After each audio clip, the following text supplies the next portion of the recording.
Jesus Christ, you are the faithful witness, the firstborn of the dead. You have loved us and freed us from our sins by your blood. Forever I will sing the goodness of the Lord. Blessed Thursday in the fourth week of Easter. We praise and thank you, dear God, for another day of life. We praise and thank you for the gift of love, the gift of family, of community, of belongingness, and the gift of today. Allow me to read the Gospel according to St. John. Glory to you, O Lord.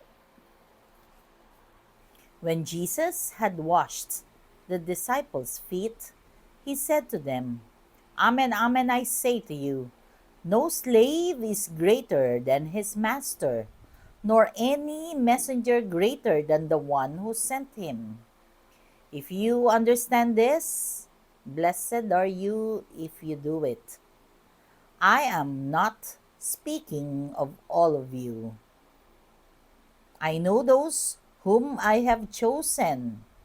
But so that the scripture might be fulfilled, the one who ate my food has raised his heel against me.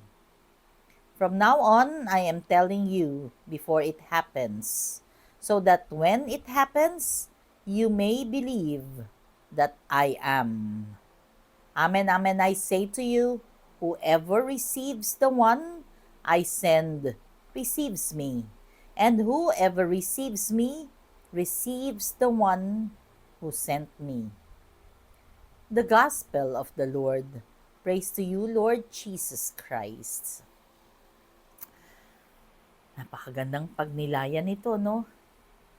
Siyempre, yung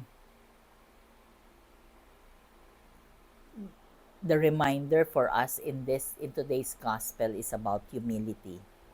So yung pinakita ni Jesus na talagang great humility is yung nung hinugasan niya ang paa ng kanyang mga disciples. Imagine a rabbi, a teacher, a master, the Lord Jesus himself did it. Na ang gumagawa nun ay yung slave, pero siya, he did it. So yun ang epitome ng kababaang loob ng sinasabi nating be humble yourselves before God.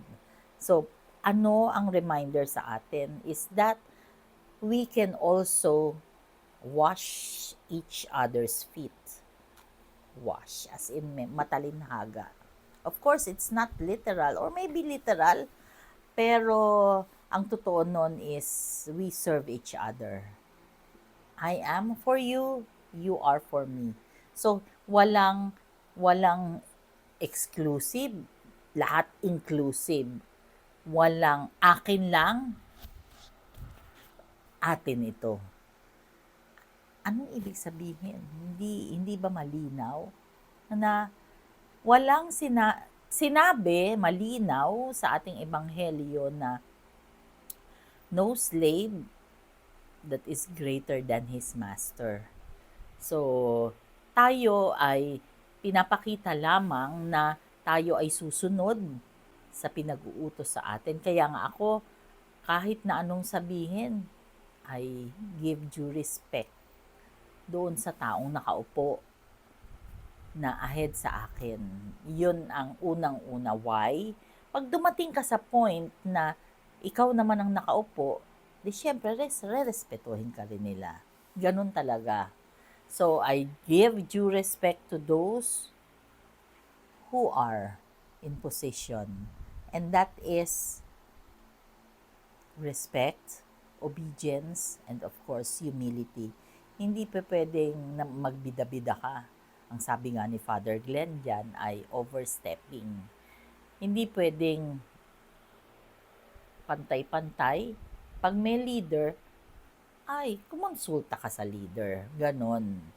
Kaya nga ang sinasabi, ang paalala sa atin is, nawa tayo ay maging katulad ni Jesus na willing to wash the feet of our fellow men.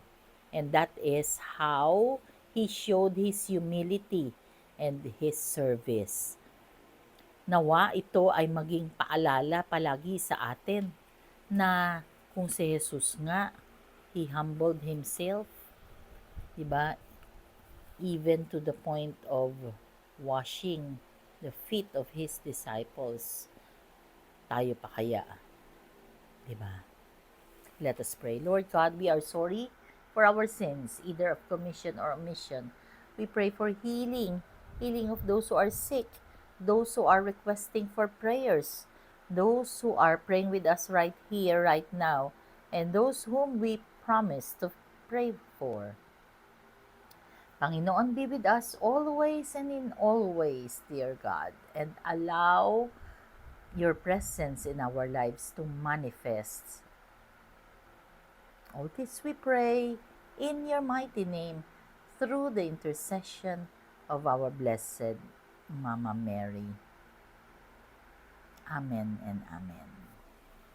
God bless.